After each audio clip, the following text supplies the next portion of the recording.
గత నెల రోజులుగా పశ్చిమాసియా ఆకాశంలో నిప్పులు కురుస్తున్నాయి. క్షిపణుల గర్జనలు, బాంబుల మూతతో ఇరాన్, అమెరికా మధ్య యుద్ధం తారాస్థాయికి చేరింది. అయితే ఈ మారణ హోమానికి ముగింపు పలకాలని అమెరికా అధ్యక్షుడు డొనాల్డ్ ట్రంప్ ఇప్పుడు గట్టిగా ప్రయత్నిస్తున్నాడు. యుద్ధం వల్ల కలిగే నష్టాన్ని గుర్తించిన ఆయన ఇరాన్ను దారికి తెచ్చుకోవడానికి శాంతి మంత్రాన్ని ప్రయోగిస్తున్నాడు. ఇందులో భాగంగానే అత్యంత కీలకమైనటువంటి 15 సూత్రాల ప్రణాళికను ఇరాన్ ముందు ఉంచారు.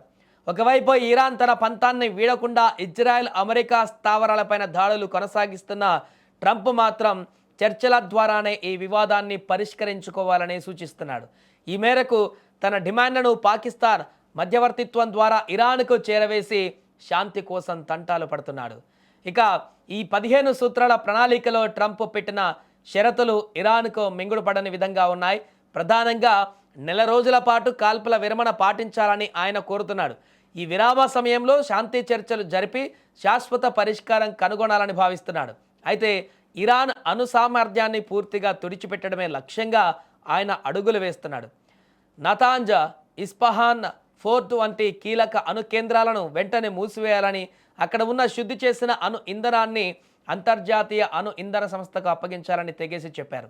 అంతేకాదు ఇరాన్ గర్వంగా భావించేటువంటి బాలిస్టిక్ క్షిపణి కార్యక్రమాన్ని కూడా నిలిపివేయాలని ఆయన డిమాండ్ చేస్తున్నాడు. కేవలం ఆత్మరక్షణ కోసం మాత్రమే క్షిపణులను వాడుకోవాలని, ఇతరులపై దాడులకు వాటిని ఉపయోగించకూడదని షరతు విధించాడు. మరోవైపు అంతర్జాతీయ వాణిజ్యానికి గుండెకాయ వంటి హర్ముజ్ జలసంధిపైన ట్రంప్ ప్రత్యేక దృష్టి సారించారు. ఎట్టి పరిస్థితుల్లోనూ ఈ సముద్ర మార్గాన్ని మూసివేయకూడదని, నౌకల రాకపోకలకు ఆటంకం కలిగించకూడదని హెచ్చరించాడు. అలాగే ఇరాన్ తన ప్రాక్సీ నెట్వర్క్ను వదిలిపెట్టాలని, పొరుగు దేశాలలో తన ప్రభావాన్ని తగ్గించుకోవాలని సూచించాడు. ఇరాన్ సరిహద్దులలో ఏం జరుగుతుందో తెలుసుకునే పూర్తి అధికారం అంతర్జాతీయ అణు ఇంధన సంస్థకు ఉండాలని కూడా ఆయన పట్టుబడుతున్నాడు. ఒకవేళ ఇరాన్ ఈ కఠినమైన షరతులకు తలొగ్గితే అమెరికా కొన్ని భారీ ఆఫర్లను కూడా ప్రకటించింది.